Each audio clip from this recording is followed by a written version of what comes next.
presidente Lula deve se reunir nesta semana com os presidentes da Câmara e do Senado para tentar acalmar os ânimos entre os poderes.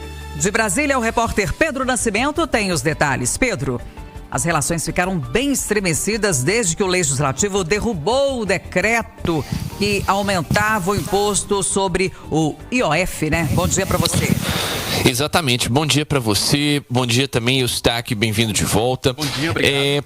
Bom, nada que uma boa conversa não resolva essas relações estremecidas entre o Legislativo e o Executivo, né? A gente sabe, a política é assim, numa semana a gente tá de mal, na outra semana a gente tá de bem, e principalmente quando a gente tá falando de figuras tão tarimbadas aí na política, como o presidente Lula, o presidente do Congresso Nacional, Davi Alcolumbre, e também, apesar de ser jovem, né, o presidente da Câmara dos Deputados, Hugo Mota, também sabe bem como funciona esse jogo político. Bom, o presidente Lula, ele tá numa semana intensa, né? Ele teve viagem para Argentina, fez uma série de agendas aí também na Bahia e, né, nessa semana, né, desde ontem, hoje também participa dessas reuniões de cúpula do BRICS que acontecem no Rio de Janeiro, mas a expectativa é que, passado esse turbilhão de compromissos aí do presidente da República, esse encontro entre os presidentes, né, da Câmara, do Senado e o presidente da República possa ocorrer. Isso porque existe uma data limite aí, né? Esse encontro tem que ocorrer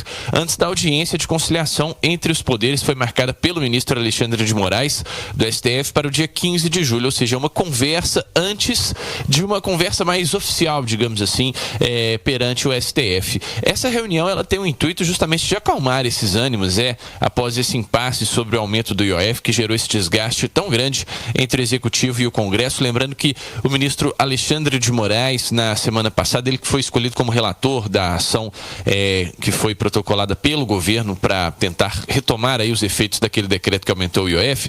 Na semana passada, ele suspendeu esse aumento e questionou se houve, de fato, um desvio de finalidade no decreto do governo, já que há esse impasse em torno de ser o IOF ser um imposto arrecadatório, usado de forma arrecadatória, mas na verdade é um imposto regulatório. Todo imposto tem essa característica, né, de ter esses dois lados. A gente lembra o próprio imposto sobre o cigarro, né, e bebidas alcoólicas, ele tem essa tarefa de ser regulatório, né, já que o imposto também serve para encarecer, né, desestimular as pessoas a usarem, e também serve para arrecadação do governo. Então tem um pouco essa zona cinzenta assim perante o STF, e é isso que deve ser esclarecido. Apesar disso, os aliados do governo veem essa decisão do ministro Alexandre de Moraes como uma decisão equilibrada para poder retomar essa conversa que estava tão conturbada entre o Congresso e o Executivo, e o governo, ao mesmo tempo, ainda tenta costurar um acordo com o Legislativo para tentar reverter aí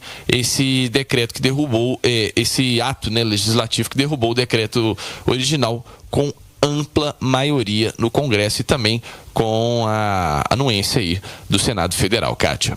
Ô, Pedro, e a eleição